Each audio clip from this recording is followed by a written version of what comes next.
Hi, this is Shui with a review of the Russell Westbrook's latest signature, the Why Not 04. The design is not a huge departure from the initial three designs, which is good for signature shoes to maintain a certain integrity, a certain continuation from the previous design. A lot of it seems very familiar, especially all these mix and match paper mache type of design. Naturally, because it's all pasted up and plastered up, it's not exactly breathable. And it's not exactly the lightest shoe out there. For a size 9, it weighs over 385 grams, which is not exactly on the lighter side, but not heavy either. I mean, there are shoes that weigh a lot more than 400 or even close to 500 grams, so it's not too bad. But considering the amount of tech that's involved, it's pretty heavy. There's nothing in the heel. Initially, there were rumors that they had a full-length zoom and a zoom here on the forefoot, like the KD3, KD13 setup, but that's not the case. It's just zoom air on the forefoot, the one you can see the size here, and a little bit bigger, wider zoom air, double stacked. But you can't feel it. You barely feel like there's a single zoom air there to provide some minimal level of cushioning. The Why Not 02s feel a lot plusher, a lot like the zoom you can feel. The SE versions, of course, is better than the ordinary versions. For the Why Not 03s, even that, with the small zoom air, it feels better than this one.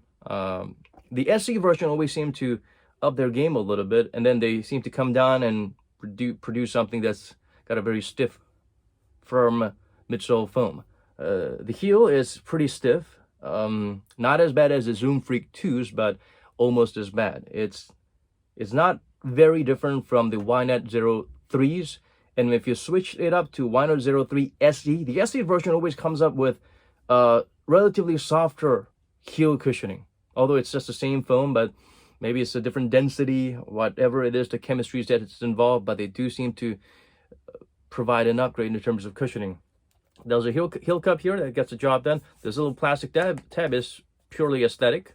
Overall, there's no chafing or anything like that. It's a nice, soft wrap around all around your ankle. The padding is pretty thick.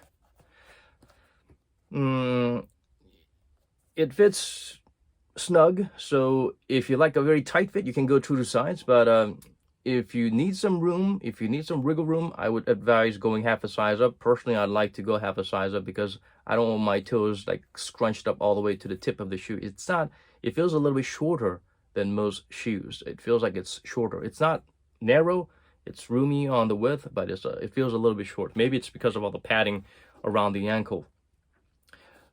The decoupled midsole is always a welcome. It seems to be a tradition that's kept alive with the Why Not lines, and this is of course great for responsiveness in terms of the area, the contact area when it comes to moving around and getting traction and the pinpoint shock absorption or whatnot. And it's not that wide, but it's not that unstable either. It doesn't have a prominent outrigger, but it feels relatively stable compared to some of the basketball shoe out there, like the LeBron 18s. The outsole is definitely an improvement. As you can tell, it's sort of like a cross between Kyrie Low 2 outsole pattern and the Jordan 30 outsole pattern. So it's a good combination of two very excellent traction.